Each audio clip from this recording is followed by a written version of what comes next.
Well,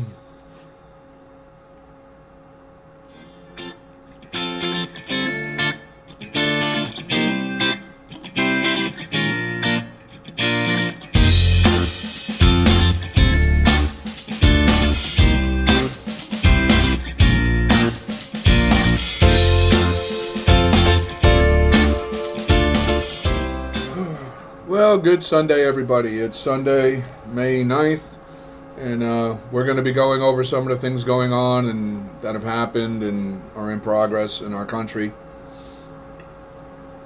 One of the things we're going to consider is Joe Biden seems a little bit confused about our government again and our political establishments in our nation.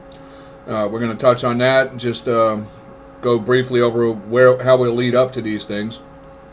We got America's racial ethnic politics in the 21st century, a cautious look ahead, right? This is crazy.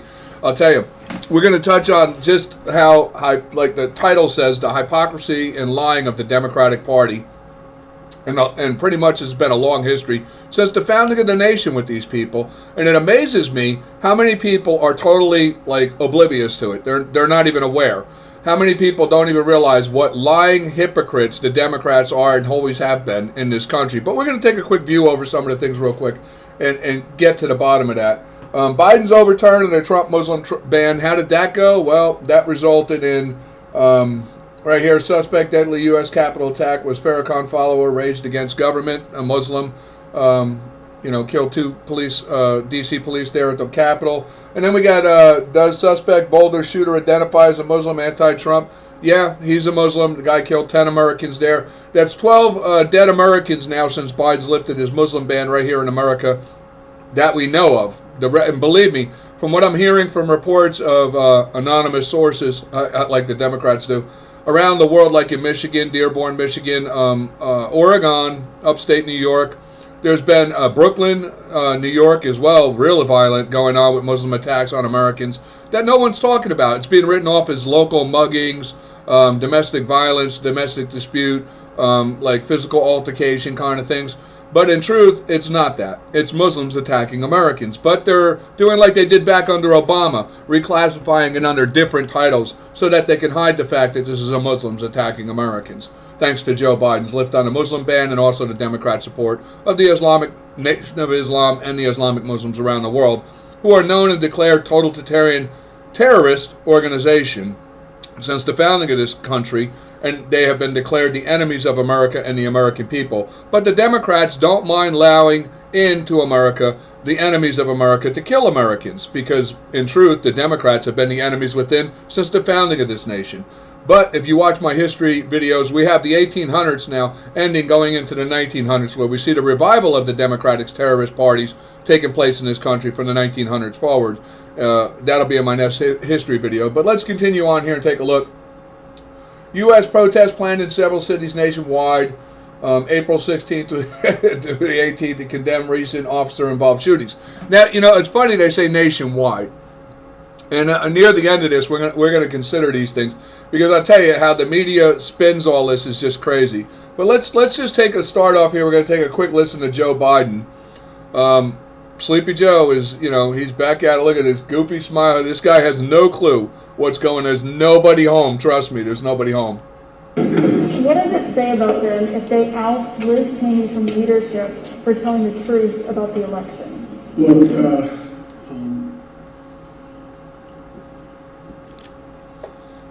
it seems as though the Republican Party is trying to identify what it stands for. And they're in the midst of a significant sort of mini revolution going on in the Republican Party. I've been a Democrat for a long time. We've gone through periods where we've had internal fights and disagreements. I don't ever remember any like this.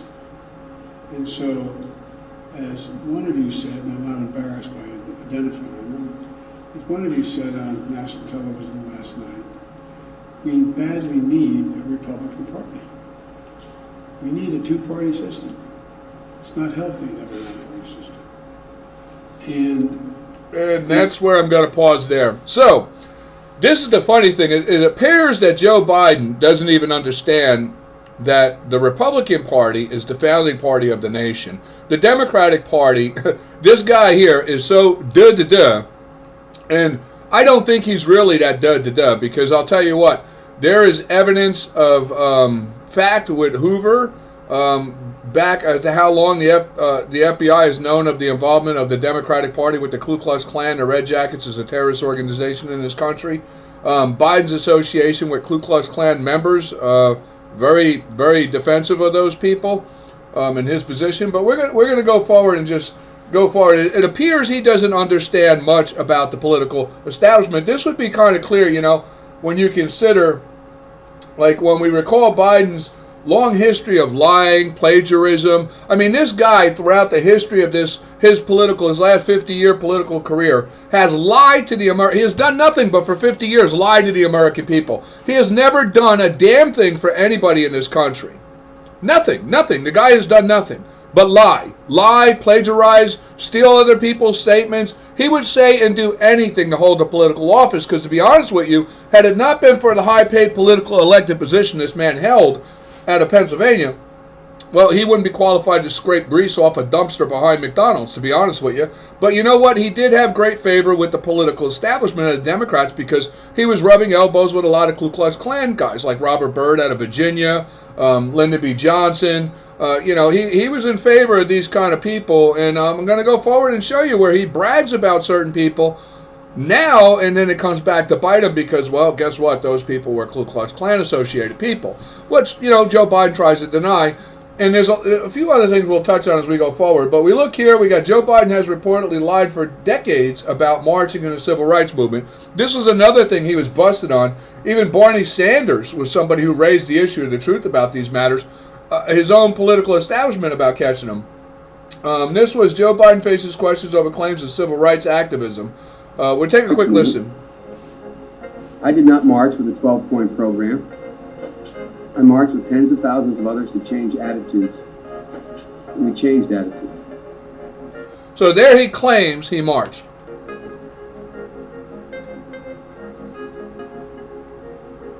When I was 17 years old, like many of you, I participated in sit-ins to desegregate the restaurants and movie houses of Wilmington, Delaware. I came out of the civil rights movement. I was one of those guys that sat in and marched and all that stuff. A few months later, he disavows all this. He admits he lied.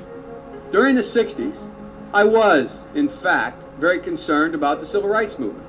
I was not an activist. I worked at an all-black swimming pool in the east side of Wilmington, Delaware. I was involved. In what they were thinking, what they were feeling. That's the swimming pool, if you remember, where he learned about roaches, and, he had the blonde hair on his legs, and the kids liked to touch his legs, and all that stuff there. And if you remember Corn Pop, the guy Corn Pop and him with the switchblade and the chain fight going on in the parking lot. Boy, I'll tell you, this guy's on drugs. But anyway, as we move forward here, this is another thing I'd like to point out. When Jimmy Carter was silent on the civil rights movement, and the reason I want to point this out, because I want to touch on some bases about some people Joe Biden associated with, before we get into taking a little bit of a brief history look at modern, recent history of the Democratic Party and who they really are. You had here, Ku Klux Klan members were so happy in Georgia, Alabama, and other places that Jimmy Carter got elected, because they knew Jimmy Carter was a racist Georgia peanut farmer who couldn't stand black people. There's no denying that fact, that Jimmy Carter was a racist Georgia boy who hated black people. Anybody who would try to deny that, it would be a blatant idiot, clearly not aware of who that man was. But here you can see that with Jimmy Carter, vote Carter, November 4th, Klan out there protesting, in support of it, feeling secure in that, and doing it because, with Jimmy Carter, they knew they had their president. And then, boop, here, oh, look at there's Joe Biden with Jimmy Carter. It's just amazing how Joe Biden pops up with all these people. Well, look here, we'll take a quick, here, Joe Biden for president. This is one of his first terms. I want you to pay attention to this here. He took the train 4 hours every day so he could have breakfast with his boys in the morning and tuck them in at night. People in Washington didn't get why Joe Biden would travel all that way. But in neighborhoods all over this country, there's no distance parents won't go for their kids. Now that's a blatant right-out lie. Joe Biden, there's some images I tried to find online from when Joe Biden was riding on public buses as well. Because, yeah, he did. He rode public transportation when he was younger, in his younger days. And I remember I was a New York City shoeshine kid. I also went into Pennsylvania, Philadelphia quite a bit, into the Washington, D.C. as well. To the federal archives. I loved history as a kid. I loved being in the founding states and exploring my world. And in travels throughout Pennsylvania, New Jersey, Washington, D.C., the city kids and people knew Joe Biden was known as the transit pedophile. Okay, he was not traveling about to see his kids. What was known back then and was rumored, and what's today, I do believe that the pictures of him on the public buses were removed because people who were present during the times when he was on the public buses were then children, now grown up, were coming forward and remembering that guy as what I just said, the transit pedophile. So they removed those pictures. You can't find them anymore. I'm going to find them again. I'm going to find them where they show them because they were old like Polaroid snapshots of him back when he was on the bus taken by people who kind of like even back then were raising question about the guy and what he was doing. Rumor had it that he would go and stop in these inner city areas on the buses and the trains, get off, and he would go prey on the heroin addicted mothers in the poverty stricken areas and go to their apartments, their rent control apartments back then that they had welfare, assistant areas. Of course, being a politician, playing like he was there, looking for support, what have you. But then he would go in and prey on these poverty-stricken heroin addict mothers to be able to molest their children, is what rumor had it. That's what it was back in the day. I remember as a kid, and I knew as a kid being told to watch out. If you see this guy, he's a transit pedophile. So that's the truth. I know. I don't know anything about this bullcrap story that they're trying to put off here with this political campaign. 4 hours every day. So we could have breakfast with his boys in the morning and tuck them in at night. People in Washington didn't get why Joe Biden would travel all that way. I tell you, the way that the media and the news can make, and everybody, I guess they could do this with, they make these montages like this, and it just they can make Charles Manson look like a friggin' Christian. You know what I'm saying? It's just incredible. But this is what goes on. This is how it is. But we're going to take a quick listen here. Because, Joe Biden talks about, Republicans are trying to identify, and he's been a Democrat for a long time, and, we all know he's pretty ditzy, because, here, you take a listen to this guy here, you get the gist of what I'm saying here. Where's it at? Here. President says. Think about it. See, what I want you to hear about is what he says about how important it is what a president says. How the words of the president impact people. Yet he says this, but then listen to how he himself is speaking. Losing faith in what the president said. People are losing faith in what the president says. Think about it. The words of a president matter significantly. Well, they sure do, and that's why. I got yeah, that's right. You heard what I said. You heard what I said. I got yeah, man. Well, there's a video making sport of him, but I wanted to cover that one part where he talks about the words of the president, how important it is what he says. And then here, this is another point that's important because this guy's 50 years in government as an elected official representing the American people in our nation, right, as a Democrat. But yet, all those 50 years, you would have thought by now he understood the Declaration of Independence or the Constitution of the United States. But no, Joe Biden doesn't know. We hold these truths to be self-evident. All men and women created by you know the thing. You know the thing. You know the thing. The Declaration of Independence the country was founded upon, of which he as a government official is now representing that founding principle, supposedly, right? You know the thing. Just disgraceful. And then too, I want to show here. Here's Joe Biden, Democratic hero. 80 million people voted for him. Black people supposedly love him. Obviously, Black America knows nothing about this guy because right here he's with Robert Byrd. Robert Byrd, which right now there's a big thing going on. There's been a thing going on with Snoops, the liberal truth fact finders, I've been banned off of Facebook. Literally woke up 2 Mondays ago and found out, nope, you're no longer allowed ever on Facebook. Don't know what I did. They didn't tell me what I did. They just banned me from Facebook. Probably because of the videos I'm making. And I realize the truth is what's not allowed on Facebook. They don't want you disclosing the truth because the truth exposes the lies of the Democratic Party. Now, one of the things I was saying about with Snoops, like talking about Robert Byrd, somebody had said that he was a grand wizard. That's not true. He was never a grand wizard. He was a grand cyclops and a Krugel, I think they call it, with the Ku Klux Klan, major recruiter of the Ku Klux Klan. And here you see Joe Biden with Robert Byrd holding hand, embracing him. You know, and like I said, Jimmy Carter with Joe Biden. And, you know, here he is right here. A Kliegel right here. They got it right here. If you look, you can find this on the Liberals' Wikipedia site even. They don't hide it because you know what? They can't offend him with the Klan titles because that's not allowed in the Quran, which we'll get to in a little bit. So they have to post the truth about these things. This is a site that shows about all the Democrats who were in the Ku Klux Klan, quite a bit of them. You do have a couple in here they state that are Republicans, but when you do your due diligence on it, you find out those were not real Republicans. They were what's known as rhinos, Republican in name only. Democrats who came over and infiltrated the Republican Party, trying to give the Democrats a voice in the opposition side is all that is. It's just BS. But and then here as we go forward, what does an exalted cyclops do? Because you know most people don't know that's exactly like him. Robert Byrd was not just a Kliegel who was the major recruiter of the Ku Klux Klan. Robert Byrd, right here, as it says here, and this is in the slate here of News and Politics, of what this is been fact checked, and it's a truth.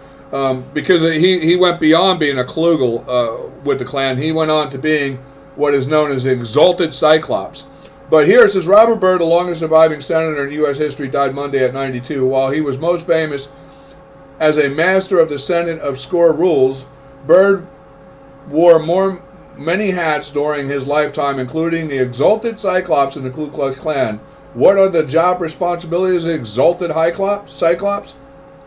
He presided over the Council of the Cantors and Writers quarterly reports to the Grand Giant in the Klan hierarchy. Each local chapter, or clavern, is led by an exalted cyclops. This member is typically elected by his fellow Klansmen and serves a one-year term according to the original 1867 scripture of the Ku Klux Klan. So he was a exalted cyclops and he was a Kliegel, which is a grand recruiter. So this is the guy. Now the other thing, like here, I got here, the Quran lays out titles for multiple positions within the Klan. The Imperial Wizard is the Emperor of the Invisible Empire. This is something to understand too. The Invisible Empire. This is what, since 1865, the Ku Klux Klan has been known as the Invisible Empire. Meaning they have to stay out of sight and they have to find a way to do and pursue their goal without being noticed in their pursuit, like grow their base without, like, keep it invisible though, you know. And they've done it. They found the perfect venue to do that under is the Democratic Party. That's what they're doing it under. And these are right here, like here's an exalted cyclops is the chief officer of the single Klan unit, also known as the clavern. Group chaplains go by cluds, the term taken from the ancient Druids. And that's the other thing people don't realize. The Ku Klux Klan was not an organization founded in America.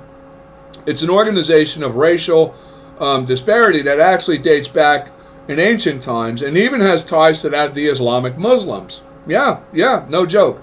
This is true. And because the Muslims, most people don't know, the Islamic Muslims were the ones who invaded North Africa in 640 AD, and it was them who started the black African slave trade. And Muhammad, said to be prophet of Islam, hated the black African people. He was a slave owner himself. And I'm just going to real quick, because I don't have this up, I'll have to include this, and we'll put this up. I have a YouTube thing that I did on my channel. I'm going to find right here, library, here we go, my library. I'm just looking for something real quick, just give me a minute. Home, my videos, here we go. And I have a video I made called The Lives of the Nation of Islam, which you can watch. If I find it right here, I don't want to play all this. This thing is labor to provide for the self-proclaimed elitist rulers, and their only reward. Okay, videos. I'm looking. I just want to pull it up so you guys can see it here. Here it is. So this is my video. These things are on Waking Up Black America, the Lies of the Nation of Islam. You can find it on my YouTube site. I would recommend any black American that doesn't understand the truth of the Nation of Islam and really wants a wake-up call to how racist the Muslims are and the history of the Muslims are and how what idiots black Americans are for even associating with Islam. Go watch this video and wake up, really wake up, because if I can go along here a little bit ahead, I'd just like to go along here and find something in my video. Oh, here it is right here. Boom, here he is right here. There you go. That's the Nation of Islam who you worship, and this is who you worship. You know, because they say in the Nation of Islam that the devil is the blue-eyed white man, right? This is here's your blue-eyed white man right there. That's Muhammad's grandson today, alive. So, and they say he looks just like Muhammad. Just to give you an example, that in case you want to consider that about what's going on there. So we're going to get back to what we're talking about with Joe Biden here and his long trend of association with Ku Klux Klan members as a Democrat. We're looking here so you understand what a Grand Cyclops is and now a Klugel, Grand Recruiter. This was right here. Biden's letter reveals he resisted this desegregation tactics. Now, you know, Biden tries to play with Kamala Harris and everybody that he's, you know, all inclusive and, you know, he's all for the black American and this, that, you know, his, you know, if you don't vote for me, you're not black statements and what have you. Let's just take a quick listen to what the news had to say when they did a little bit of digging. And the funny thing about this is CNN, their own liberal news couldn't help but face reality here because they were fact checking something, and well, the facts came up not looking too good for Joe Biden. Front runner, now that he is towering over all the other declared Democratic candidates, his almost 5 decades in public life are getting some real scrutiny. On top of that list, his record on civil rights during his younger days as a U.S. Senator. CNN's Jeff Zeleny has exclusively obtained some letters written by Biden himself. Everybody asks me, what kind of Democrat? I'm an Obama-Biden Democrat, man. After 8 years alongside President Obama, Joe Biden is coming back as a solo act. I'm ready to go. With his long record facing a new look under the spotlight of the 2020 campaign. Gentlemen and ladies of the Senate. One chapter receiving fresh scrutiny comes from his earliest years in the Senate, when he strongly opposed mandatory school busing. It was designed to achieve integration and a more equitable education. Maybe if you recall, his own VP during the presidential debates went after him about this right here because she claimed to be one of those children who were affected, which was a goddamn lie as well. She's just as big a liar as this guy is, nothing but a sellout. It was the mid-1970s. Biden favored desegregation, but not through busing. What's less known is how he followed the lead of some of the Senate's most fervent segregationists. In a series of never-before-published letters reviewed by CNN, the strength of Biden's opposition to busing comes into sharper focus. On March 25, 1977, Biden wrote, "My bill strikes at the heart of the injustice of court-ordered busing. It prohibits the federal courts from disrupting our educational system." Biden sought and received support from Mississippi Senator James Eastland. Now, that's where we're going to stop. I just want you to know, these letters, James Eastland, right? So now, you see this guy right here. We're going to move a little bit forward and keep going. When we look at, like, James Eastland here, I think I have this maybe messed up a little bit. Oh, here it is. Yeah, I got it. One little bit jump right here. This right here is that 3 civil rights workers were missing. Senator Eastland said it was fake news. During the time back when we're talking about when these things were going back quite a ways, Biden brags about his relationship to James Chaney, Eastland, and what have you. Eastland was a Klan member and was involved in what was later found to be the car of 3 black men was found burned and scorched, and then several weeks later those 3 black men's body were found in a damn burial mud grave. So they were killed. And of course, you know, the Klan all covered this up because the Democratic Party covered it up because, well, they are the Ku Klux Klan. And then, so like I just like to say, you know, when you hear about Biden and he's talking about, you know, his position with not knowing anything about our government, who the Republicans are, the Democrats are, the blabbing about, the thing and this, that. This guy is a total idiot, knows nothing about this country, and right now he's a senile, delusional fool. And the pitch that goes on with this guy, my point about these things is that we have to understand. They claim there was a party switch, right? This is the other thing, too. The Democrats try and claim there was a party switch. I'm so had it with this fake party switch bull crap. It's ridiculous. And that's where we're going to go to, because even him, he goes into the part, that the Republicans are no longer who they said they were. And we're going to look into this, because this starts with Franklin D. Roosevelt back in the 1930s. Okay, this is where they first claimed they claimed that the New Deal with Franklin D. Roosevelt, where there was a party switch, where Republicans who were anti-slavery, black supporters, and the allies to the black Americans were flipping to being Democrat, meaning racist, and then the Democrats became the non-racist now, civil justice heroes for the black American. This is what they claim. But, this is a lie, because when we go forward, we see, like, here's the party realignment and the New Deal. This is a little article that the Democrats like to put out, and where they explain how the parties flipped. And how, it's funny, though, that they're still the Democrats, though. They're still the Democrats. They're not in the Republican Party, but they're still the Democrats. And the party's names, the party never switched. Just the people went to different, like the Democrats, I guess, decided to come over to the Republican Party, they're saying, and then the Republicans decided to go over to the Democratic Party. But that's a lie. This is a total lie, and I'm going to prove that to you right here. We're going to take a look at this New Deal and the party realignment, and we're going to go through the history of facts to show it. Because right here, like you see, this is their pitch. Why did Democrats and Republican Party switch platforms? You see this bull? And that's what this is, bull. Now, mind you, this is funny. They have here Franklin Roosevelt with Abraham Lincoln. Abraham Lincoln was a Republican. Franklin Roosevelt, of course, is a Democrat. Okay? And this is disgraceful to try and even compare the two, and to try to make this guy out to be like the party switch guy who they're trying to make into a civil rights hero. This is disgraceful. And the reason being is, how did a KKK member make his way onto the U.S. Supreme Court? I'll tell you how.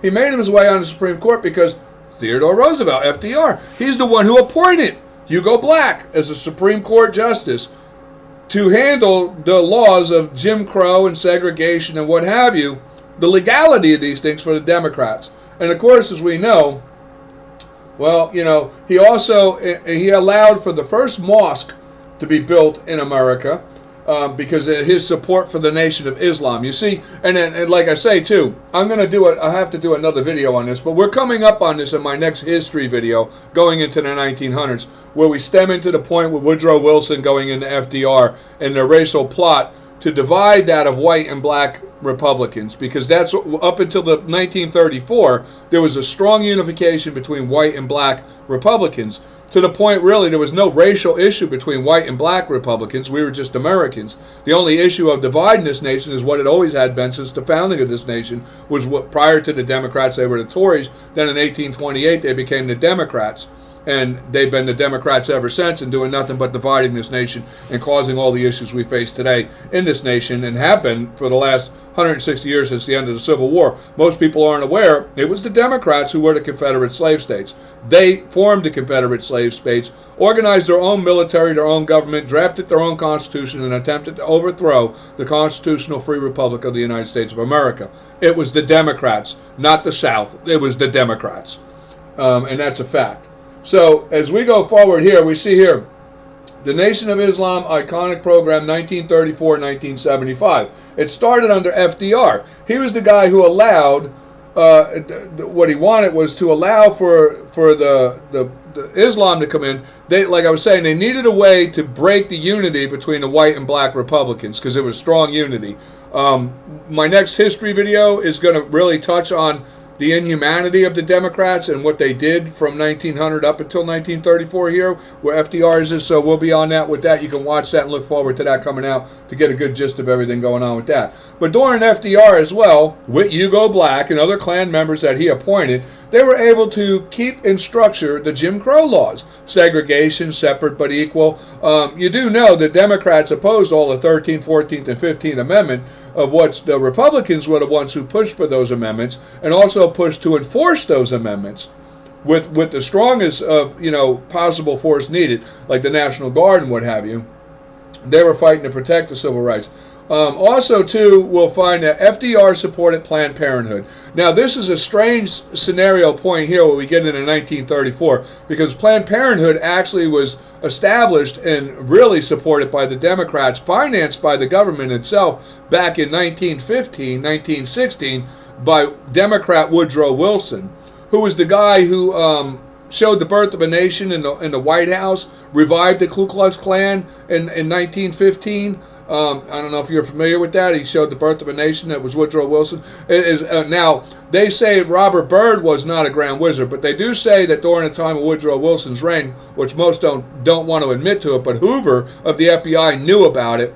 Later years, he figured it out, and he actually discloses, but the file got sealed, that Woodrow Wilson was actually himself a grand wizard of the Ku Klux Klan.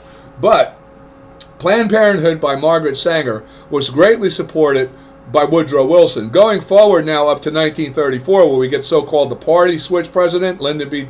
Or not Lyndon B. Johnson, but FDR, right? And so he supported Planned Parenthood. Not only did he support it, but guess who really liked the idea of Planned Parenthood's eugenics and like controlling the races? The Nazi Party. The Nazi Party and Hitler really fell in love with Margaret Sanger, though she claimed to not care for Hitler or the Nazi Party. Boy, they sure loved her and her eugenics idea. Matter of fact, there was actual debate, and there's records of debate and file in the archives between FDR and Hitler himself. Letters written between the two of them. And you know what? FDR refused to condemn Adolf Hitler. He refused to publicly condemn the man or whatever. And there was a reason, because if you go into that Federal Archives file by Hoover, and you dissect that file, if you can get it now, I don't know, because I know it's sealed now. I've tried to look into it again. I did look into it when I was a kid. They weren't sealed then, but now they're sealed, because the Democrats clearly have been trying to erase and hide who they really are for the last, now it's got to be over the last 100 years,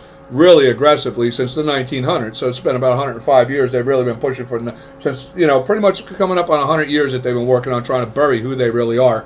But Planned Parenthood with eugenics with Margaret Sanger was an organization established on abortion and birth control with the goal intended to exterminate the black race. Yeah, this is, and I'm not making this up. This was like right here. The hatred endorsed by a president right here was, this is a reference to, right here is, as you can see, this is with, Woodrow Wilson. He was the guy who showed, like I said here, the birth of a nation, Woodrow Wilson. The white men were roused by a mere instinct of self-preservation until at last there had sprung into existence a great Ku Klux Klan, a veritable empire of the South to protect the Southern country. Woodrow Wilson. You see, he himself said this.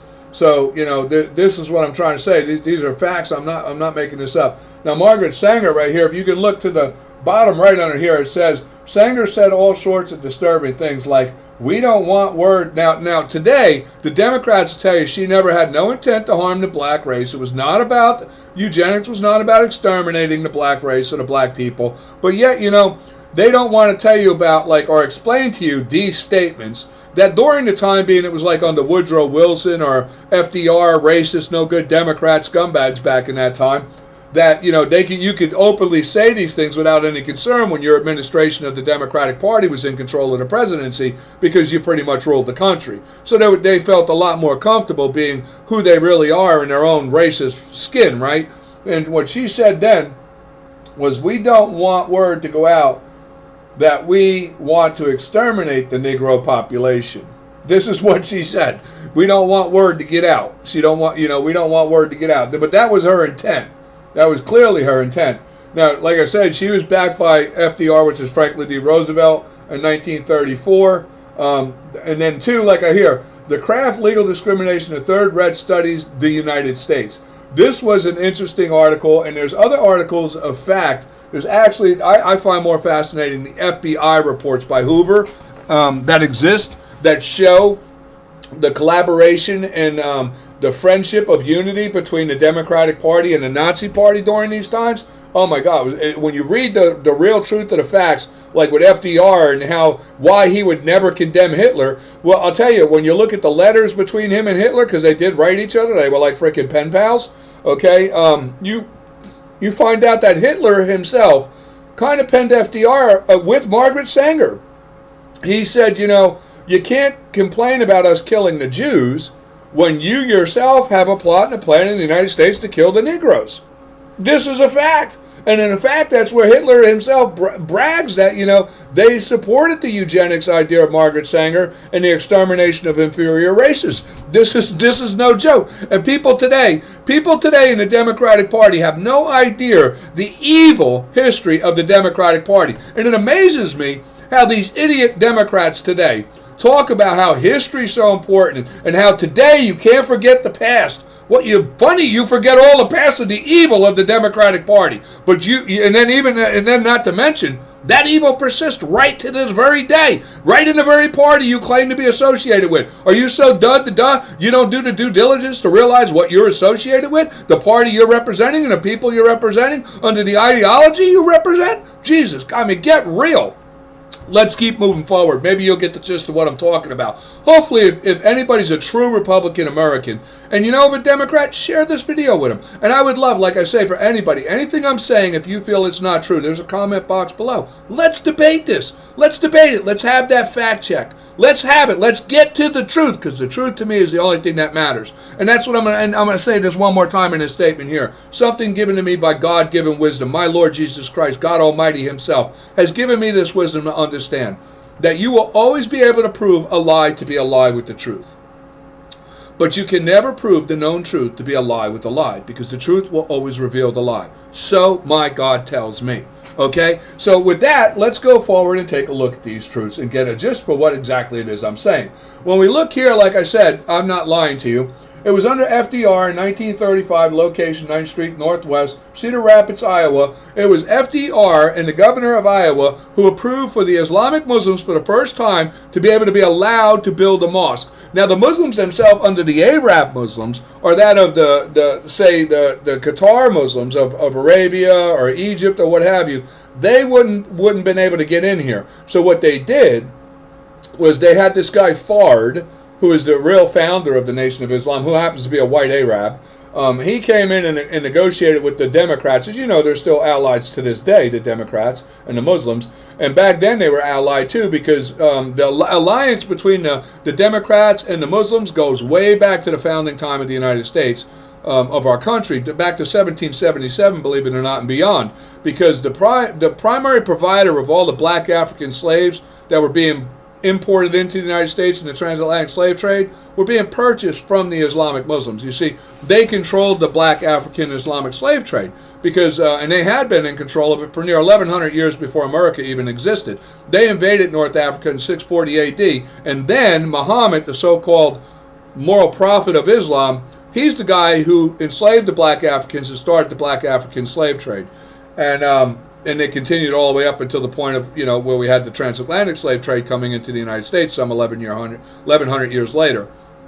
All the Muslims controlled the black African slave trade. So Britain, or the Tories, who then were established in the United States, wanted slaves. They bought those slaves from the Muslims. You see, and the Muslims weren't selling Muslims neither. It was a lie. This whole thing was cooked up on a lie, trying to say that the black Americans who came here were Muslim. That's a lie, because it's against Sharia law even to sell an Abib, which is a black Muslim. You can't sell any Muslim as a slave. Only non-Muslims could be sold as slaves. So they would have had to either be Jewish, Christian, or tribal belief Muslims, or African people who believed in either tribal ideology, Christianity, or Judaism, but they couldn't have been Muslims because they wouldn't have been allowed to be sold as slaves, just so you understand. So Fard pitched this whole deal to the black American that their foreign ideology was Islam, because they were ignorant to the truth. They just didn't know. And, then it was handed off to Elijah Muhammad, and then he took on Farrakhan, and you had Malcolm X and whatever. And by the 1960s, some 30 years later, this thing was really taking off. And what the whole goal of it was, like I said, was a way to infiltrate, to divide any kind of a chance for a unity between white and black people. being that the Nation of Islam teaches that white people are the blue-eyed devil, black people are the original people of all creation, whatever, all this stupid stuff that they come up with. But it's all lies anyway. Watch my video, as I said. I'll put a link to that. It's not in the included links right now that are up, but I'll put them in on the links that I have when I'm done with this video. And real quick, just so you know, I did figure out I can type in here, but there's a delay between what I will say and what you will say and what I will see and what you will see. Between that time, these things do happen on a delay. So I'm just making you guys aware. If you're commenting while I'm doing the video, it's going to be hard for me to respond right away, but I will when I see it.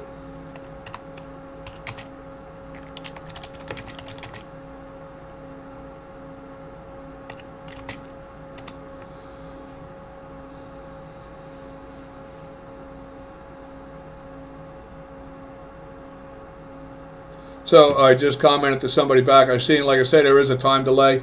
So expect there is, it's kind of like I say, time delay. But anyway, let's go forward here now and take a look. We're going to go here. We got the historians, right? New evidence shows FDR's bigotry derailed many Holocaust rescue plans. This is what I'm saying. The letters that were actually written in the Federal Archives between FDR, which I'm going to tell you, there's a file that's sealed that people need to open up and get a look at this, because it was actual pen pal letters between him and Hitler, and they actually talked about that, of Margaret Sanger's plan to exterminate the black race, and how the Nazis themselves were fascinated by the Democrats' approach to how they were going about slowly, progressively stopping the birth of the black race, and then slowly with the Ku Klux Klan and the Red Jackets under the Democratic establishment, killing them off. It's just the extermination. And it was why at the time FDR would not do anything to condemn Hitler or make a move against the Nazis actually trying to exterminate the Jews, because, well, the Nazis could kind of, like I said, throw in his face about, you're trying to do this to the black Americans.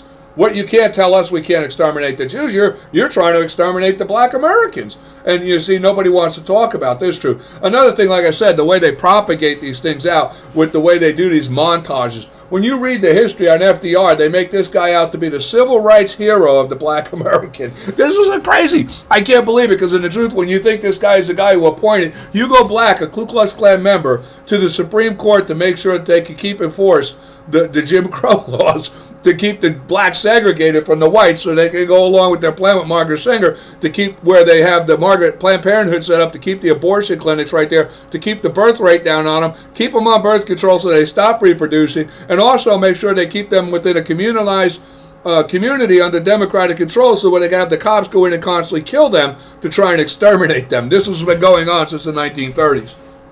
It's just incredible that, and the blacks I feel bad for, because I'll tell you what, the majority of blacks are so ignorant they keep voting for these people, and all the black communities are under Democratic Party control, and the Democrats keep those communities in a constant state of drug infestation, criminal infestation, no economical growth whatsoever in these things, worn down, run down. I mean, go look at Kim Klasik's video about Baltimore and understand that's the way it is in Chicago, that's the way it is in Atlanta, that's the way it is in all the Democratic. California's got the highest rates of homelessness within the black communities. It's just disgraceful. Domestic violence, fatherless homes, you name it. And you know what? Failing education. They have the highest illiteracy rate within the Democratic controlled black communities. But yet, the Democratic black population of America, the Democratic voting base of black Americans, keep blaming Republicans and electing these idiot Democrats in there, racist, no good, evil people of the Democrats in there who are doing this to them, and they keep electing, and then they keep bitching about why is it, because you keep putting them in there. Why do you keep electing these racist, evil people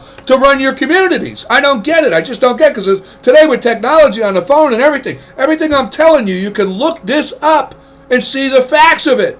Wake the hell up, black America. Wake up. I mean, I come from the inner city of Newark, New Jersey during a time, believe me, where it was bad in this country, okay? And I'm going to tell you right now, there is no racism in this country. There's inhumanity, and the inhumanity exists with that of an evil, decisive, lying, deceptive Democratic Party. And you need to wake up, black Americans. I'm telling you what, it's going to go on for generations. Your children are going to be deprived of their American dream and prosperity if you don't wake up. and stop with the insanity. Wake up and face the truth is what I'm trying to tell you. Face the truth of what I'm saying. Like I say, if you feel something that I'm saying is not true, you come in here and prove me wrong. So here again, here's the article. I would say, why FDR would not condemn Hitler. Now, this article touches on the basis about, how they had their little pen pal ship going on. And it doesn't really want to touch much on the basis because, like most, and I'll say this too, it's not just Democrats. In a sense, Republicans didn't take part in the actual affliction of things. But the Republicans are freaking cowards for the majority, okay? Because even like with this article here, they wouldn't touch on the basis of the truth in deep because they feared retaliation by the Democratic Party. Because the Democratic Party, in truth, like if you watch my history videos, you realize with the Ku Klux Klan, the Red Jackets, the organizations, the things they did with the unions, the Knights Labor Union, these people are terrorists. They're a terrorist organization no different than the Islamic Muslims. And like I say, when you really take a look into the Ku Klux Klan and the Islamic Muslims, you find out there's an ancient tie between the two. Of which, as we go forward, we'll take a look into that, like I said. But I'll include links to this. You can read about this, why FDR would not condemn Hitler. Mind you, FDR, not only FDR, but none of the Democratic establishment would condemn him because they were all on board with exterminating the black race. So they really, they were like, well, maybe we could learn from him on how he's getting rid of the Jews. Maybe we could put him on trains here. Because the Democrats really were looking for that. They've been looking to revert this back to the way it was before they lost the Civil War. Since they lost the Civil War. Believe me, they are. They're still looking for it. They want victory. They want another Civil War. Those who say don't know and those who know don't say. The Nation of Islam and the Politics of Black Nationalism, 1930-1975. So this is something too I'll include in here. This kind of like touches on the base of exactly what I said. That and there's an FBI report in relation to that goes off and speaks about how Fard was under investigation by the FBI and how as well Elijah Muhammad was under investigation in cahoots with that of FDR, when they realized that FDR himself was colluding with this person to establish and bring in a totalitarian, foreign-known totalitarian regime by using racial issues, you see, and rights of freedom of religion. The Democrats used the amendment of the First Amendment for the right of freedom of religion to amplify a reason why they must allow this ideology to be established. Because up until 1934, Islam was banned, not allowed. No Muslims were allowed in this country.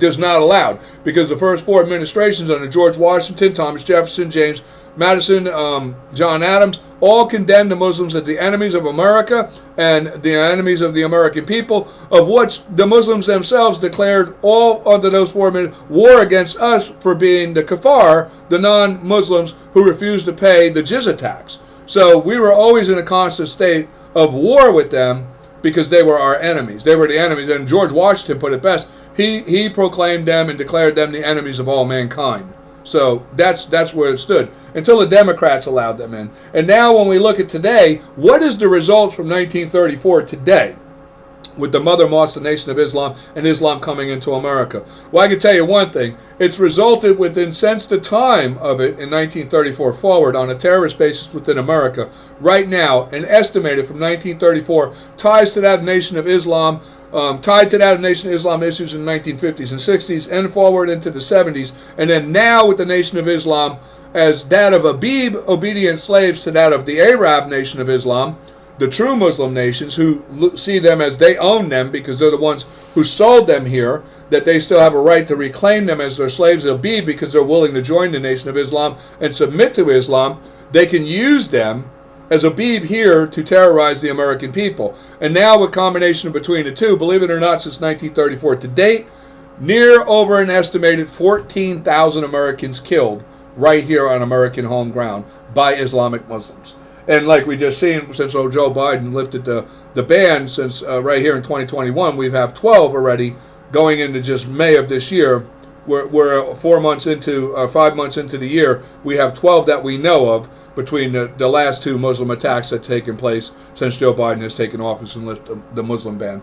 But anyway, let's go back forward right. Hitler's, the Ku Klux Klan, and Margaret Sanger. This story here, like I say, this is somebody else catching on to something I've been saying now for months and years about the colluding between the three. This story ties all this together with Planned Parenthood, how Hitler himself was fascinated with Margaret Sanger's eugenics and the extermination of the black race, and how the Democrats themselves were the foundational principle of it all. There was a time back with FDR and a lot of them Democrats back in that time in 1934 when they realized Hitler recognized this and the Nazis, right? They were kind of like bragging, like, yeah, look what we did. They were so happy about their idea, how they came up with it and how it was being followed by the Nazis.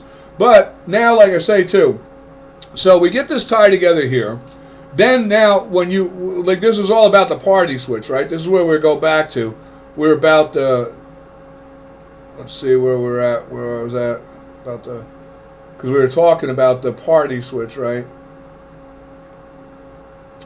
Why did the Democrats and Republican Party switch? So they say FDR. So now what I'm going to do is I'm going to go in to prove to you that from FDR all the way up to Lyndon B. Johnson, there was really no party switch. And it's a fact there was no party switch. It's all hypothecated lies by the Democrats, propaganda, lies, bullshit. It's so full of it, it's ridiculous. Because you know what? What I'm about to show you is not by my own, of any Republican or anything on, I'm going to let the Democrats themselves prove to you by their own statements of their own administration that there was never a party switch. And that in 1965, the true ally of the black American was still the Republicans. And I'm going to prove that to you. And it's going to be proved by the Democrats' words themselves. So let's go right up to here. We get into the 1960s.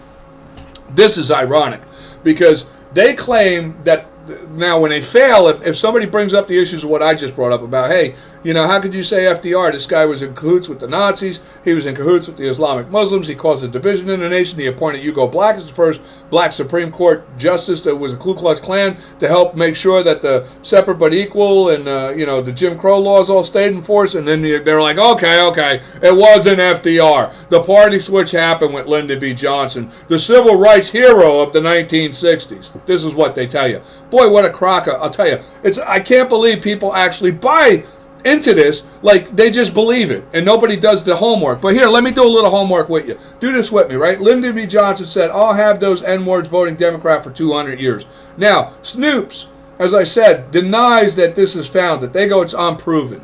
But Republicans like myself and that of true Americans in this country insisted that if you're going to say this, then list everything underneath that we know for a fact that can't be disputed, that this man did say. So underneath, you find everything that Lyndon B. Johnson did say, okay? And viral quotes by circulating since the 1990s attributes the following statements to Lyndon B. Johnson, the 36th President of the United States. I'll have those Negroes voting Democrat for 200 years.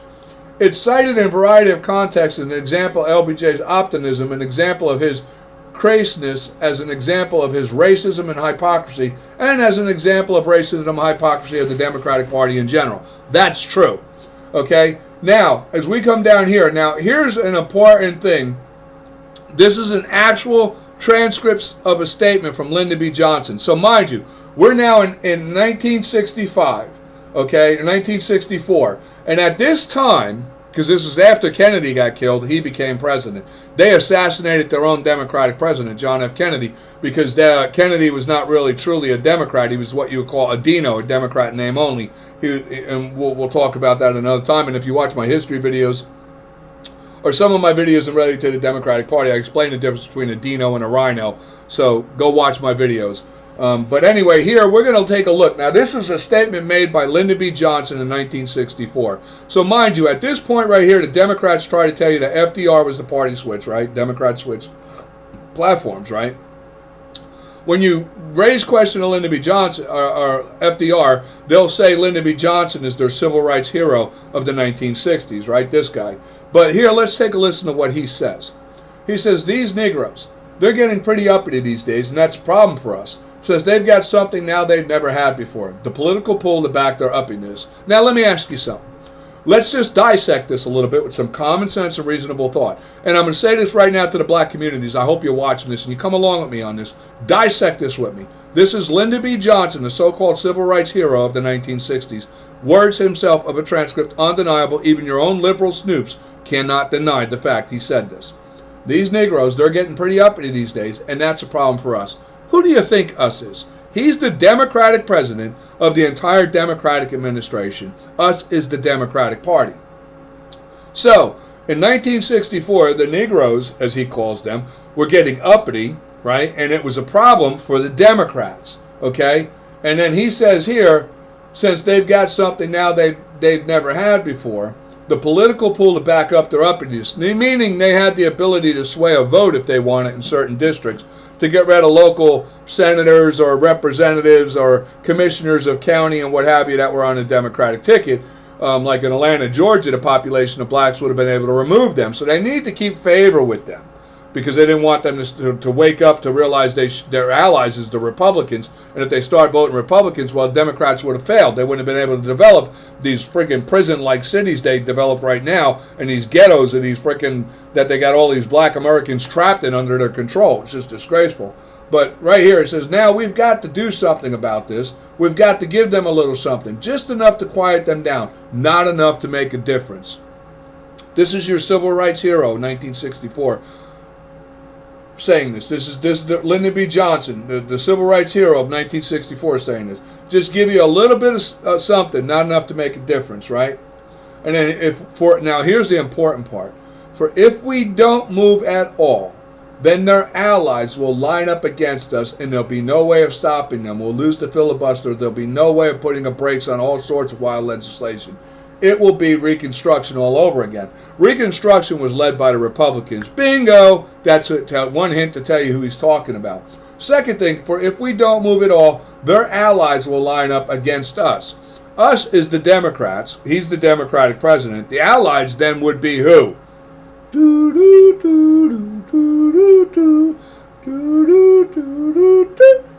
If you said Republican, you're right. That's right, because that's the only other party there was.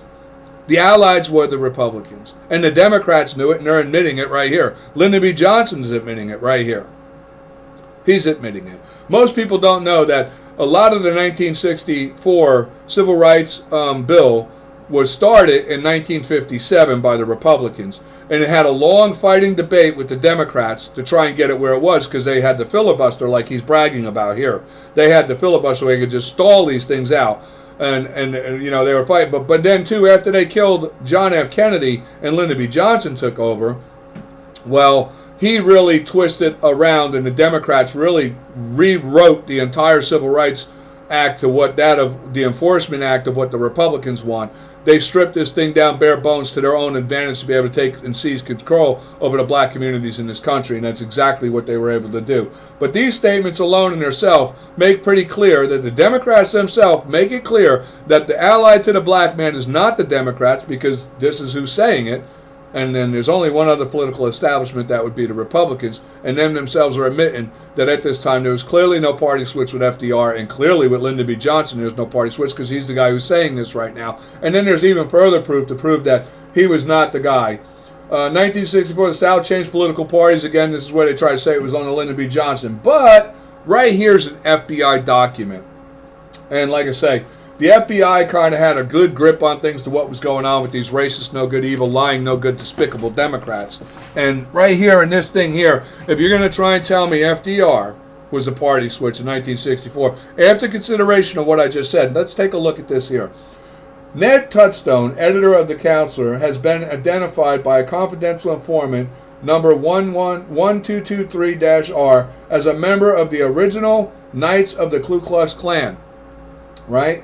The source advised in December 1963 that Touchstone claimed that the Klan had documented proof that President Johnson, Lyndon B. Johnson, was formerly a member of the Klan in Texas during the early days of his political career. So, Lyndon B. Johnson, the so-called civil rights hero of 1964, who blacks celebrate as their hero of that because the Democrats tell them it is, and they're so ignorant they don't do the due diligence to figure out what the hell I'm trying to tell you right here. Wake up! Really, wake up. I'm telling you, you can't be, you know, I understand you don't have a proper education. You get deprived the education. They indoctrinate you by Democrats. But I came from that place too. I came from Newark, New Jersey. And you know what? Nothing is stopping you from your own due diligence to say, hey, let me check and see what's the truth going on here. Because you know what?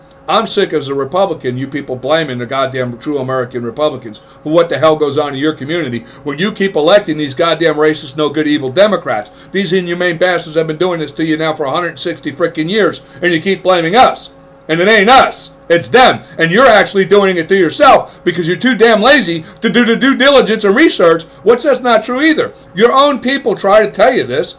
Candace Owens trying to warn you. She's a great black American who's awakened to the truth of these things. She's a true American woman. She's an inspiration and a hope for the future of this country because she really gets it. Ted Cruz, not Ted, God forbid Ted Cruz. No, I'd like to punch that Republican in the face. Sorry I even said that name. But I meant to say Ben Carson. Ben Carson's another man who gets it, you know, and there's many out there. You have like Terrence Williams, the comedian, he gets it. These are people who really said, you know what, before I pass judgment, I'm going to go dig in and do my own due diligence and find out what's really going on.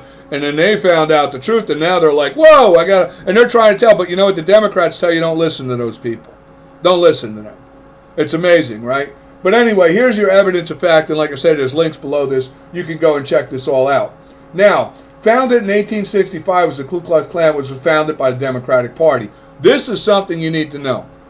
This is the Quran, not the Quran of the Muslims, the Quran of the Ku Klux Klan. You see right here, Knights of the Ku Klux Klan, right? You see that, right? Now, in the Quran, this right here is a digital book. You can read it word by word, page by page. This uncovers all the rules, the setup. It tells you everything about the Klan, its order, and how it is. Mind you, though, even this book does not have the full inclusive of all modern-day rules. But in Hoover's file on this from 1938, I believe it was 1938 file, I remember reading about him, he had found out where the Democrats were planning on the political infiltration across this country, starting to focus at local county areas with the Democratic Party, to focus at county commissions, then moved themselves into state position for state representatives, and then moved themselves into the Senate position for state senators to dominate the government itself, to try and seize the country through political pretty much infiltration and overtaking. So this is it would have been an addition to this book when it was written in 1938. Hoover has a whole file of that in the Washington archives. I know, I read the whole thing, and it's in there. But the other thing of importance here is something that goes back to the point right here with Lyndon B. Johnson, where they say, you know, or this document here, which I just showed you, says he was a former member. And the same thing they try to say about like Robert Byrd or FDR, that they were former members. Or like Hugo Black, the guy that FDR's appointed as the Supreme Court, was a former Ku Klux Klan member. Well, let me tell you something right now. If you read the Quran, which is this, the Ku Klux Klan rule book, you'll find out that in the Ku Klux Klan, now if you joined the Ku Klux Klan, let's just say, and you bought your little, you know, pointy head, you know, suit and everything, and you got your little eye hole hood and your cape and all that stuff there, and you're in a Klan, and you're in it for like, you know, a year or whatever, but you just go into meetings, watch cross burnings, you're nobody special, you haven't gotten any real information about the order or nothing like that, and then you decide, hey, guess what, you know, I don't want to be in this no more, they probably don't care, they'll let you go. But if you're a Kugel, somebody who's a major recruiter for the Klan, if you're somebody who's like a Grand Cyclops, or you're a Grand Wizard, or you're a Grand Poobah, or you're somebody of like high ranking, and you know things, because to be in those ranks and those orders, you have to know things. You have what's called initiations. Number one, before you can obtain, and as you read this book, you'll find out, before you can obtain a title of recognition of authority within the Ku Klux Klan, you have to allow the Klan to be sure that your loyalty is never going to be breachable. They have ways of doing that. You would have to be witnessed either A, lynching a black man, or B, beating one to death by Klan members, so that they would have that on you should you ever think of turning on the Klan. They could turn state evidence on you and have you convicted for murder of a black man on a racial crime. So you were catch-22, you were in. And once you're in that deep, there is no getting out. You see, they state it very clear in here. They're just like the Muslims. You see, the Muslims have apostasy, and so did the Ku Klux Klan. Once you're in, and you're into a certain level, there's no getting out. Once you're giving a name of a title of that of importance to a rank which is recognizable as an authority within the Ku Klux Klan, you are now a member for all your natural life. If you want out, there's only one way out, and that's a bullet to the head. Now, with that kind of understanding, when you realize that, you see, we showed back in the areas here where you see, like with Robert Byrd, we were talking about here. Robert Byrd is a Kliegel, he has that title. And then we also see in the article here what does an exalted Cyclops do, where he was also, Robert Byrd was given an exalted Cyclops. So by the rules of the Claron of the Ku Klux Klan, Robert Byrd, in order to obtain these positions of prestigious title, had to have been witnessed by Ku Klux Klan members, his brethren, either lynching a black man or beating one to death. So I guess black America is so upset about the past and history, they can't overlook what happened in the past, what's really had nothing to do with the Republic of the United States of America. All slavery issues were tied to that prior to the Democrats being the Democrats, they were the Tories. It was the Tories and the Democrats who were pro-slavery, not the Republicans of the Republic of the United States of America. The Republic of the United States of America had been abolishing slavery since this nation was founded, since we filed our Declaration of Independence in 1777. The first state to abolish slavery was Vermont. Look it up, in 1777. Get real. The United States of America, the Republic of the Free United States, wanted slavery abolished from the get-go. By the time the Civil War happened in 1861, there was, I believe, 19 free states and 15 slave states. The 15 slave states were under control of your Democratic Party, not the Republicans. Get freaking real. Read a goddamn history book. But anyway, back to what I'm saying. You can't get out. Once you're in that deep and you got title, you can't get out. There's no exit. So this means Robert Byrd, to the day he died, was a Klans member, because there is no out. And one, he had obviously had to have killed a black man. He had to either lynch that black man, been part of that lynching of the black. Because from what I understand, the rules could be like he could be with a group of people getting ready to lynch a black man, but he would have to be the guy to put the rope on his neck and pull it or kick the stool out from under him, so that he could be the guilty party for the murder. Or he would have to club, beat to death, or however beat to death a black man being witnessed by his brethren of the Klan doing this, so they had a murder charge on him. And because what they would do afterward is they would have evidence of this. They would gather evidence to have a little file on him, to where if ever he decided to turn on them, they could release that file to the FBI, the police, whatever, and then the whole thing of whatever he's trying to turn would turn into a case against him for murder. You see, that's how they work. They're just like the Muslims. Or they would put a bullet in his freaking head and kill him.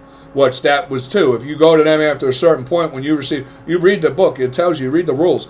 If you have a title of prestigious authority within the Ku Klux Klan, you've reached that level of loyalty, there is no out. There is no coming and saying, I want to get out of this. And them saying, oh, okay, we'll let you go. If you come and you say you want out after that, bullet to the head, they'll shoot you. They'll kill you. That's it. That's the only way out. So all these people, including Lyndon B. Johnson, because Lyndon B. Johnson was not only just, he was not a grand wizard as far as like FDR, not FDR, Woodrow Wilson was a grand wizard. He actually controlled the whole United States Klan. He was the head of the whole United States Klan, Woodrow Wilson. FDR was, as I believe there's rumor, I couldn't prove this one on FDR, Woodrow Wilson is clear to be, because you know what, Woodrow Wilson, in the 1915 edition of the Claron, he's the guy who authorized it and condoned it and, I guess ordained it, was Woodrow Wilson. In 1950, he received the first copy of it. That was Democrat Woodrow Wilson, who's the guy who showed the birth of a nation and revived the Ku Klux Klan. And then he was the guy who helped amend and redo the Claron, which was dedicated to him by the Klan. They hide these things, but it's in a file with the authorities of our government under the Republic. Those files today is scary because they got them sealed. They don't want nobody to see this. And this is what the Democrats have been doing, hiding the truth for decades now. But when we move forward here, I have it up again right here. I'll include links so you can read this stuff on your own and get a good gist of exactly, what it is and how their idiocy of rules and racism works. When bigotry paraded through the streets right here, but we're going to go forward too. Now we're going to look. Now, so you get these things in the bigotry through the streets thing here, and as well some of the other things of what we looked at here, like here, the founding of the Ku Klux Klan. They try to say, how the Klan was disseminated, and multiple times. It was broken down and gone. It doesn't exist. And it's known as the invisible, Klan. If I go back all the way to the very beginning, you can see on the title of it right here, the clans of the Knights of the Ku Klux Klan. They're the invisible order, the secret order or what have you. But anyway, they try to say it's all gone, right? And then today, you got the black Americans with all these cities and communities across this country, all these Democrats, that are black, and I just don't get it. I just don't get why you guys can't see the evidence here. And what I'm saying about that is like here. Now, in all I just said about Robert Byrd and all, right, if I was to say to you, well, how would you feel like if Bill Clinton, modern day, right, you just had Hillary Clinton in the last prior 2 elections ago trying to run for president, right? Hillary Clinton, your Democratic president, right here from 2016 forward, you know, you remember, just within the last 4 years, modern time, like right now, and even Joe Biden right now, right? He's the president right now, your Democratic frontrunner president right now, right? Guy who supposedly took 80 million votes, but yet when he appears live on TV or something, he doesn't even have but 1,500 viewers, but the guy took 80 million votes. Really got me a break. They must think we're so stupid. But anyway, let's take a listen to what Bill Clinton had to say about Ku Klux Klan, Klugel, and what I don't want to missay it because then somebody will say, oh, he didn't say that right. He's not that. He's this. I want to go back and say a Grand Cyclops. Okay, he was an exalted Cyclops, and he was where is it at? Right here. So you see, it's on your own liberal Wikipedia.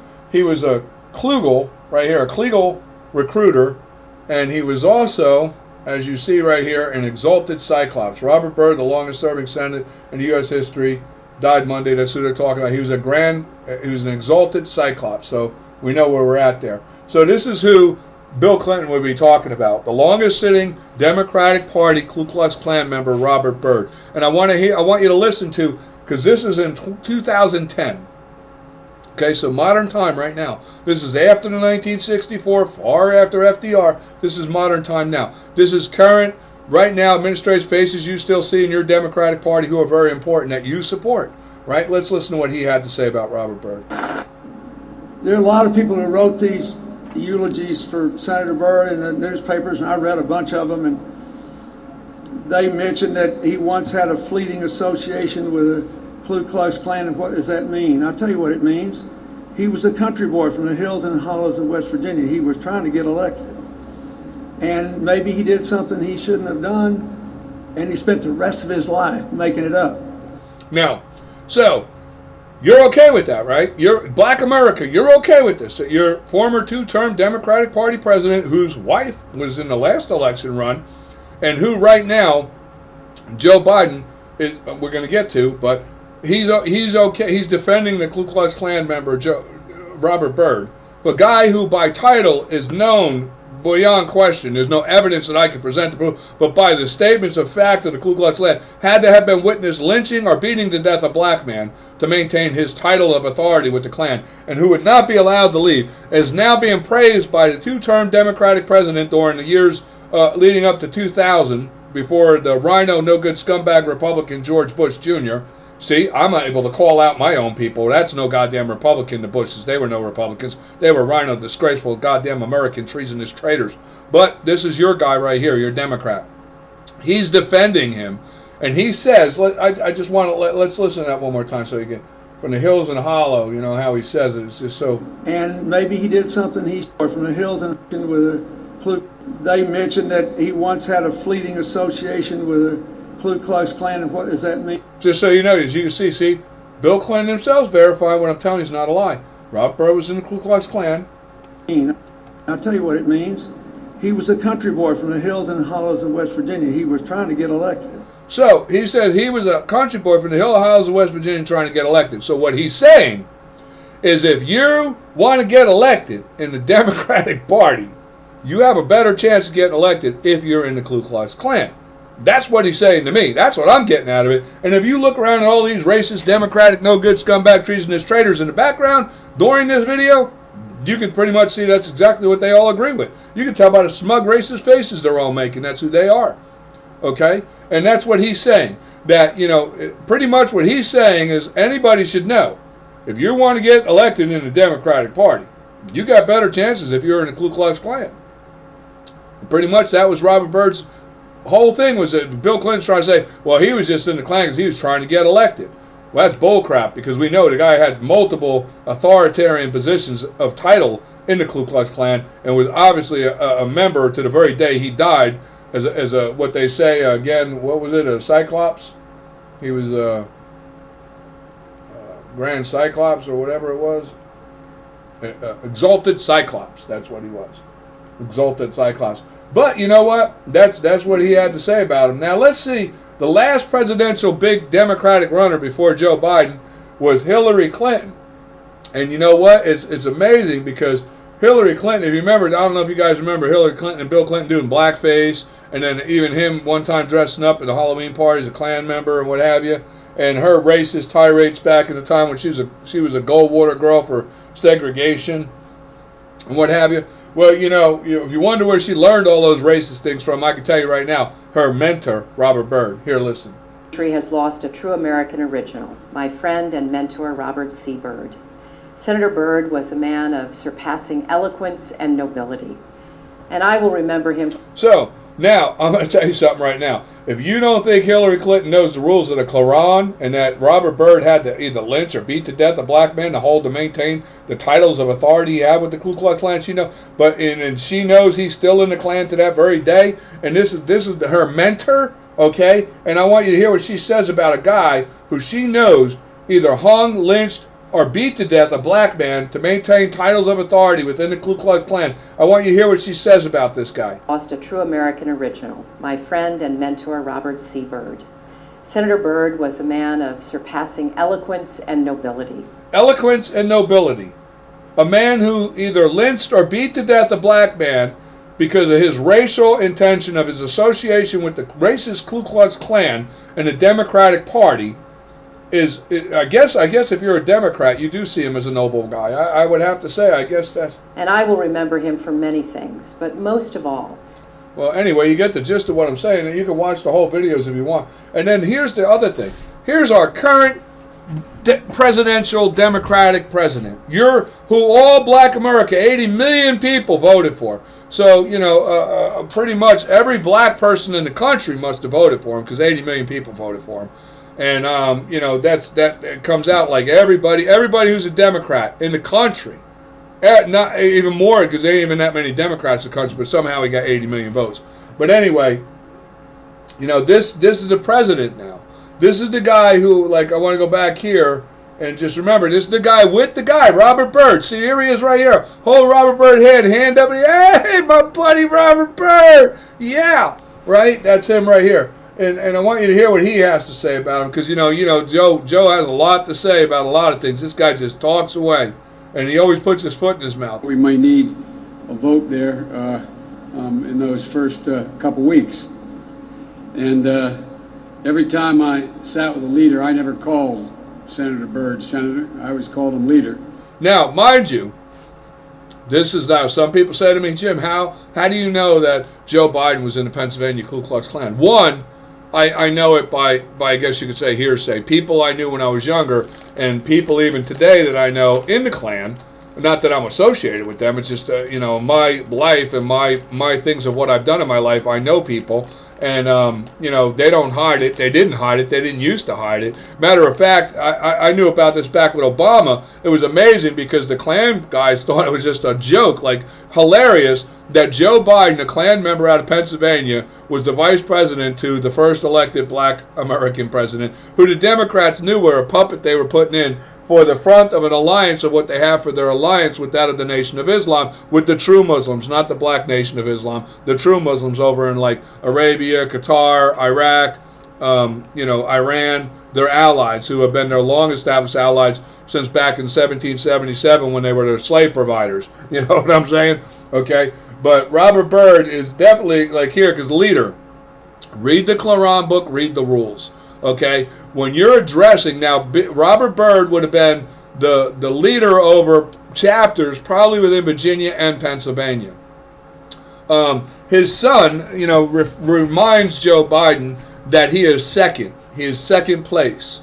So I imagine that he may have been like, you know, probably Robert Byrd was first position. He would have been like the Grand Wizard of the Pennsylvania, West Virginia, Virginia branches of the Ku Klux Klan, and he might have been the Klugel, okay, or something like that, second position. And then it says in there, though, whenever a lower-ranking Klan member addresses that of a higher-ranking Klan member, he must refer to him as leader. This is their rules. So, and I'm not making this shit up. Okay, and then I want you to listen to what he says, because like I say, they like to talk, and Joe Biden loves to talk, and he loves to ramble, and he loves to make sure he puts in his glitches that everybody understands in his little secret society, that he's a loyal, he's a good guy, he does the right thing, and he's not breaking any rules. You see, and he's not going to break any rules here when he refers to Robert Byrd. That seventh term, because we thought we might need a vote Pay there, attention. in those first couple weeks. And every time I sat with a leader, I never called Senator Byrd Senator. I always called him leader. When I sat with a leader, I could see that look in his face, and he said, "Joe, you sure you're making the right decision giving up the Senate for vice president?" Because as the senators know, he revered the Senate. As Danny Inouye said going into the chamber when we were going in to honor your father, yesterday we walked in together. He said, "You know, Joe, had you stayed, you'd be number 2. I'm still number 2, Danny. You hear that? You hear that? You don't even realize it. I mean, they're laughing. They're laughing because you know what? The Democrats do this all the time. They laugh. They laugh a lot too. Like right here in the Republicans across this country. Something I've been trying to get across with Republicans flying the Confederate flag. They don't even realize the Confederate flag is a Democratic Party flag. The Confederate slave states was the Democratic Party. That flag represents who they were before they were the Democrats, or the British loyalists. It's a British loyalty flag, is what it is to Great Britain. It's the Scottish Tory and the Irish Tory loyalist flag combined makes up the Confederate flag of the Democratic Party. So, you know, the ignorance, they get a kick out of when they see like Republicans in the South because they think it's a Southern flag, of which, like I say, my next history video is going to cover where we see these monuments coming up of that. The Confederate flag propaganda all comes into play under the administration coming of Woodrow Wilson in 1915. So watch for my history video coming out for that to get a good gist of the understanding of just how inhumane, disgraceful, and how much of a liar and the hypocrisy of the Democratic Party and the evil that they have done to this country. Because man, oh man, in the start of the 19th century, they really showed their true colors. But he's showing true colors right here. And to the black American, I hope you're paying attention to what I'm saying. I hope you do the due diligence to look into the things I'm saying. Because I look at this man, look at the smirk on his face. And it's the same smirk all these Klan Democrats have. And I know, because I've seen it. I've spoken to these people face to face, them knowing who I am. They know I'm a true 100% all-American Republican. I'm not a racist. I can't be a racist. I'm just not going to be a racist. It's just not who I am. It's just that's just the way it is. Okay? I don't need nobody to defend my position of it. I'm telling you I am. If you don't believe me, kiss my American ass. I really don't care. I know my standing where I am. And anybody who knows me, black or white, knows my position of where I am. Okay? But this guy, and I've seen it. I can remember years ago, right here in Florida, members and people involved with the Ku Klux Klan, and me looking at them and talking with them and them laughing, just laughing about it. Because same thing, like I say, about issues going on with the Confederate flag. How many people claim to be a Republican and they got a Confederate flag flying. And the Klan members themselves will be laughing about that, like how stupid they are because they don't even realize that they're flying a Democratic flag. And the Klan members will talk about, even though they're Democrats, and they see a Republican, they always like cheer him on and they tell him, yeah, come here, brother. And they want to, because that guy doesn't even realize what a fool he looks like. Doesn't even have a clue, and they just make sport of it. They make sport of it like it's so funny. And they laugh about it, especially with the black Americans, how naive and ignorant they are, that they don't even know the truth of these matters, what I'm talking about. And it's disgraceful because, you know, in the Democratic-controlled districts and cities across this country, the ghettos that the blacks are trapped in, they're deprived of proper education. So you really can't blame these people and say, oh, you know, whatever, because you know what? They live in hell. These Democrats look at these places where they're at, like Newark, you know, Atlanta, Georgia, some areas, what's going on in California, Milwaukee. I mean, these places are like hell on earth for these people. And what's, you know, it's just horrible what goes on there. And like I say, the illiteracy rate there is incredibly high. So it's not like they can go out themselves and start reading and try to learn these things. It's really hard if you can't read. You don't have a proper education on understanding how to do due diligence and research. You know, it's a shame. So I'm hoping by verbal, this video, and by evidence of what I'm showing and they can hear themselves, might be enough that you might want to go find somebody who can read and say, look, what is this? I don't care. You know, if you're a racist, you think I'm a cracker or whatever you want to call me, fine. You know what? It's not about me. It's about the truth. And if you care about anything really of black or white or any people, your own nieces, nephews, brothers, sisters, cousins, whoever, if you want them to truly have freedom, liberty, you should care about the truth. And that's what it should come down to, the truth. So that's all I'm asking you. If I'm lying, prove me wrong. If I'm lying, prove me wrong. Do your due diligence. Find somebody who can read. Go and do the research on the things I'm telling you. And then face the truth. And there's a comment box below. If there's something I'm saying is not true, you let me know. You just let me know. Because I'm guarantee I'm telling you the truth. But here, right here, Planned Parenthood, as I said, when we go back and we realize Planned Parenthood Action Fund endorses Joe Biden for president. Now, this is what I'm saying. So you see, they try to tell you to party, but they're still supporting Planned Parenthood. They still are in support of segregation. They're still in support of separate but equal.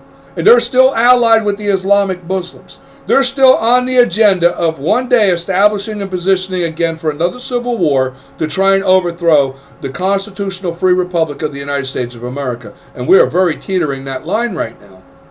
And my hope is that the black American, because many black Americans are, there's many good black American, hardworking business class Americans that are working hard and they're awake to this truth already. They know about this.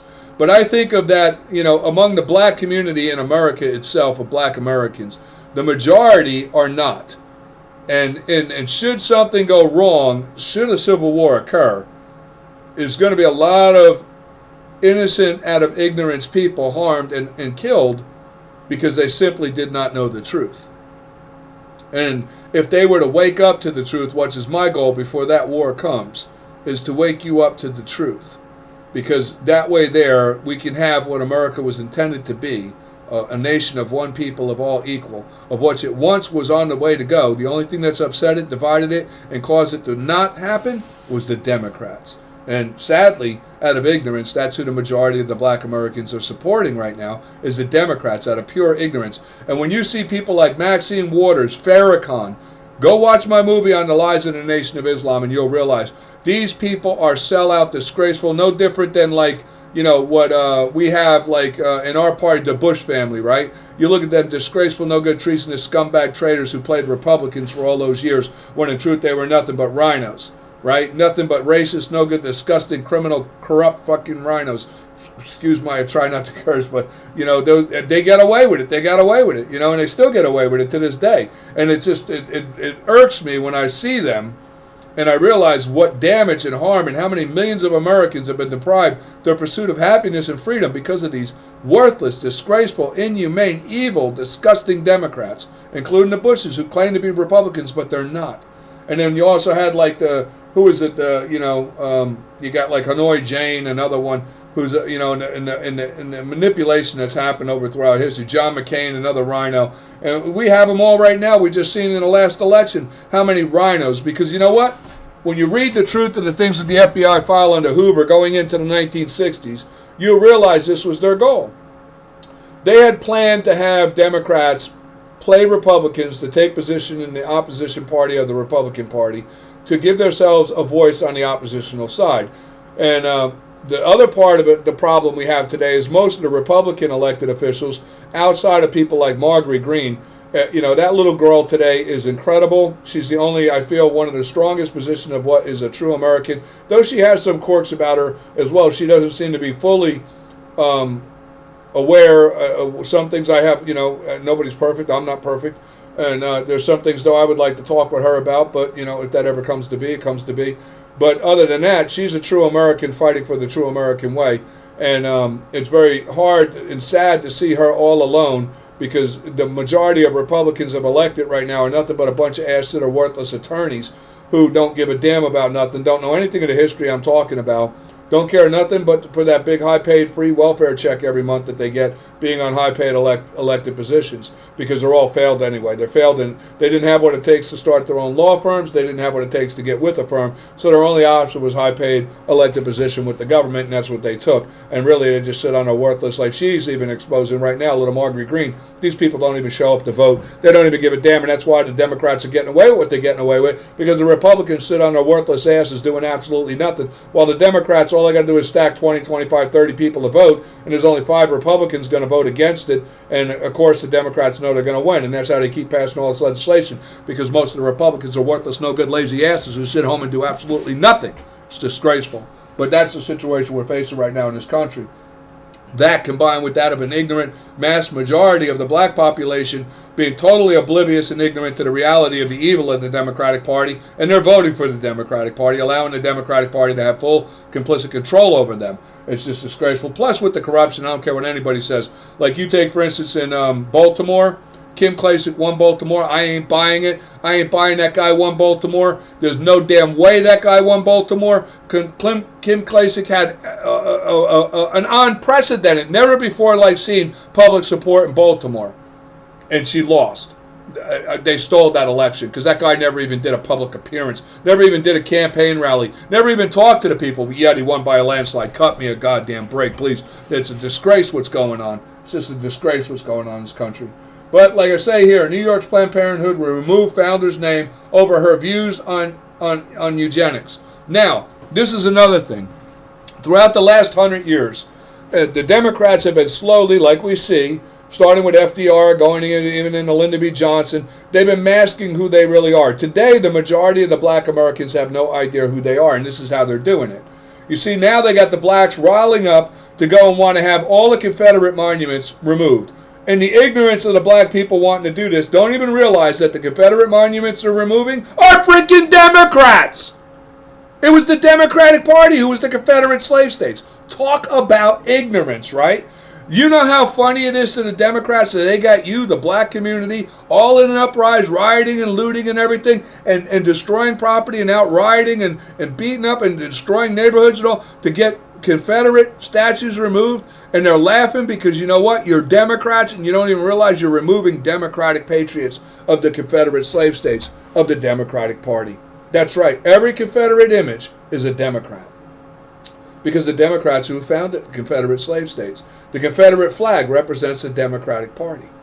And so when you realize it, and I'm telling you the God's honest truth to this, this is the God's honest, factual truth.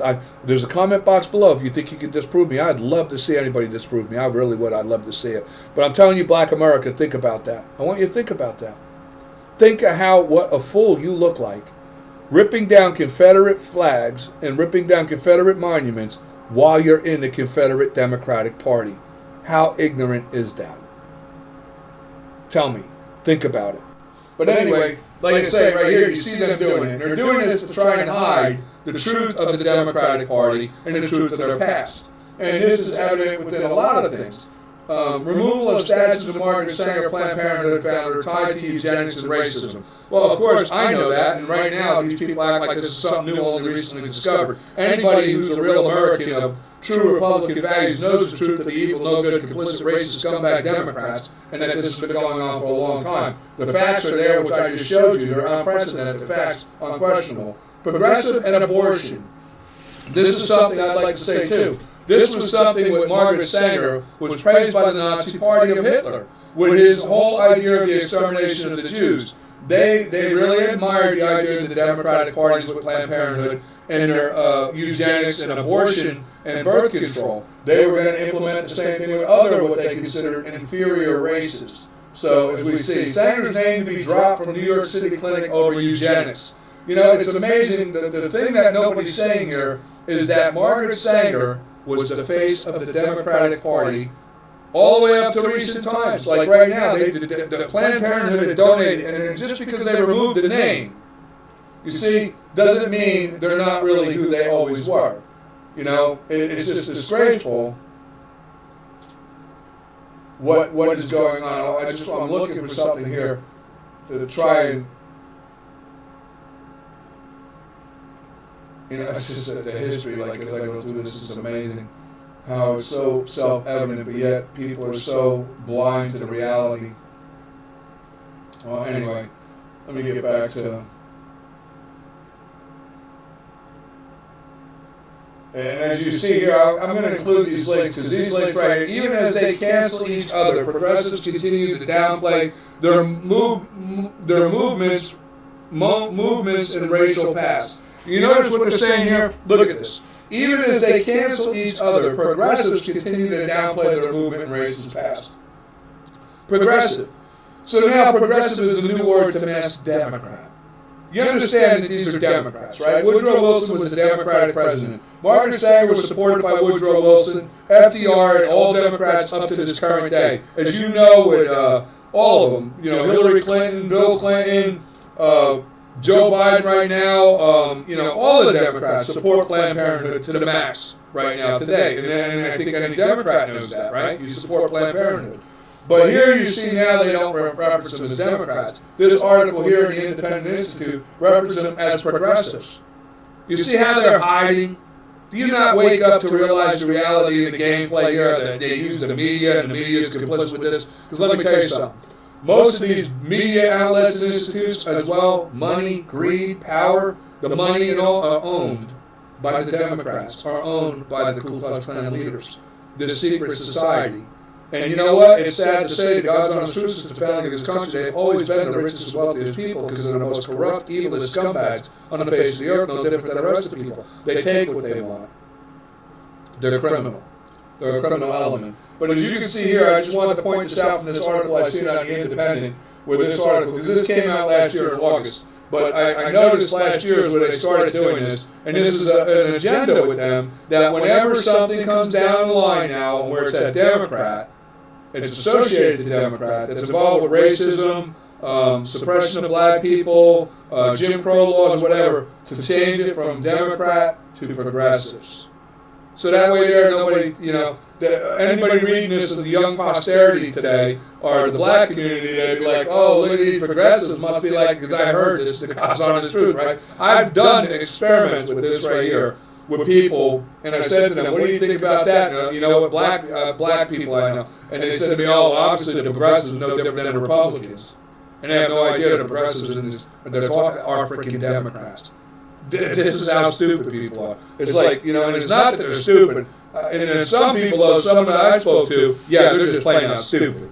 Because they're educated enough and wise enough they can do the due diligence. And then after showing them the truth of that matter, they walk away like, duh. And I tell them, you really need to go home and think about that, try to pull your head out of your ass, but, you know, that's about all you can do with such people. There's people like the deer sign lady, have you ever seen her on YouTube, the deer sign lady, Donna the deer sign lady, go look her up. You'll realize just how stupid humans can be.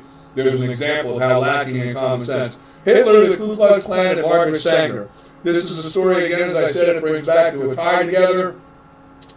History of the Republican Party. So Joe Biden knows and everybody else knows. The Republican Party is the founding party of this nation. And no, Joe, we don't need two parties. We only need one because it was the intent of the founders to only have one single party. You know why we only need one, Joe? Because we're not an authoritarian government.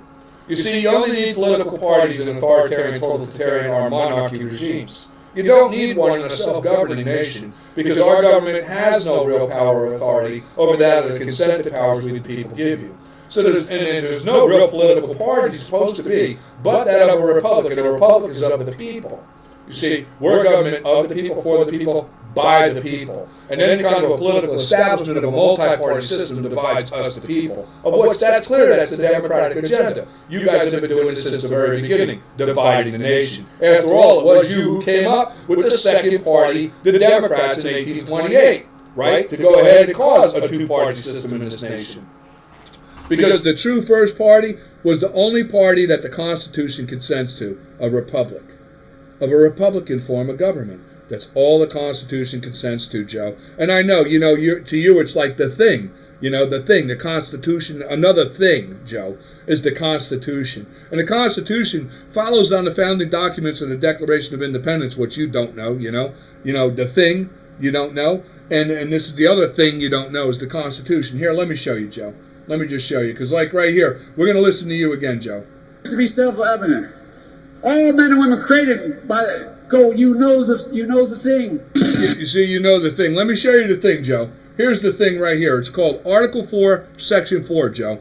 And I'm going to read Article 4, Section 4 to you, Joe, so you understand what the thing says. Okay? The United States shall guarantee to every state in the Union a republican form of government, and shall protect each of them against invasion, and on application to the legislator or the executive when the legislator cannot be convened against domestic violence. You see that, Joe? You see that? That's the thing. A republican form of government is the only form of government that the Constitution consents to. Now, if you don't understand what a republican form of government is, what a democratic form of government or a democracy is, read the Federalist Paper number 10, okay? And you'll get a good understanding of it, because that's where our founders, who established the Constitution in our government, gave the breakdown of all like different forms of government and explained to why we are a republic. And then Article 4, Section 4 guarantees to every state in the Union of the United States Republic of the United States of America a republican form of government. Not a democratic form, not a democracy, a republic. And the only party established to this country that was legit was founded, as you can see right here, the Republican Party, christened by James Madison in September 1792. James Madison coined the term Republicans in an essay, a candid state of parties published in the National Gazette of the Philadelphia. Although the Jefferson Republican Party drew strength from the Anti-Federalists, no one had more claim to the authorship of the federal Constitution than did Madison, one of the founders of the Jefferson Republican Party. You see, Republican, 1792, Joe. Way before the Democratic Party, 1828. Republican Party, 1792, right after the ratification of the Bill of Rights. Got it, Joe? That's the thing. Do you got it? Now, as you can see right here, this is an actual picture of the original essay, Joe. So you understand, there's no lying to this. We have this in the Federal Archives. Now, not to mention, too, we're going to go and take a look at, it looks like I might have closed it down. And if I did, I'm going to have to go pull it back up. So just give me 1 minute. I'm going to find out right here. 1804. Thomas Jefferson, in 1804, when he ran for president in 1804, being he was a Jeffersonian Republicans, right? Thomas Jefferson. And James Madison, founder of the Republican Party, Thomas Jefferson was part of, even though George Washington condemned political parties, didn't want anything, Thomas Jefferson established and was a Republican. And I'm going to show you, this is 1804. Now, the Democrats try to say that the Republican Party was established until 1854 because they try to make it look like it appears after the Democratic Party, that they founded, which prior they were the British Tory loyalists. Then they founded the Democratic Party in 1828 as a means to try and upset the only party that did exist under a single-party system of the Republican form of government, that the Constitution only consents to that Republican form. They were a divisive thing, of which they established the Democratic Party with the intent to what they did in 1861. They committed treason against the nation, established their own military, established their own government, drafted their own constitution, and attempted to overthrow the United States of America in the Civil War. That's what the Democrats did. But I'm going to show you Jefferson. And these things exist in my other videos, but just so you know, this is an actual copy of Thomas Jefferson's campaign poster from 1804. And if you can see right here, really big, you see it? Republicans, turn out, and save your country from ruin, right? From an emperor, from a king, from the iron grasp of the British Tory fascists, who, mind you, the British Tory fascists at this time, later in 1828, that's who became the Democratic Party, right? So just so you know, Tory fascists, unprincipled bandito of British speculators, the hiring tools and mercenaries of His Majesty King George III, have thronged our city and diffused the poison of principles among us. Down with the Tories, down with the British fascists. Before they have it in their power to enslave you and reduce your families to distress by heavy taxation, Republicans want no tribal liars, want no ship ocean liars. They want no refuge kings for lords. They want no verdict to the Lord over them. They want no Jones for senator who fought with the British against the Americans in the time of war. What they want is their place such men as Jefferson and Clinton, who fought their country's battles in the year 1776. See, they make it pretty clear who are the traitors and who are the Americans. Jefferson and Madison were Americans.